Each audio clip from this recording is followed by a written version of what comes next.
Scan to unlock Sovi and ace your tests. Salmon use chemical cues to spot predators, so let's find a way to test this hypothesis quickly. We need to isolate the water flow now.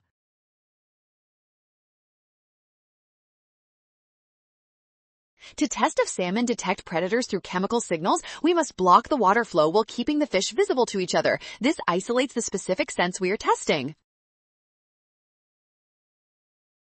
The current mesh screen allows water and chemicals to pass through freely. We need a modification that stops the water but still lets the salmon see the predators in the channel.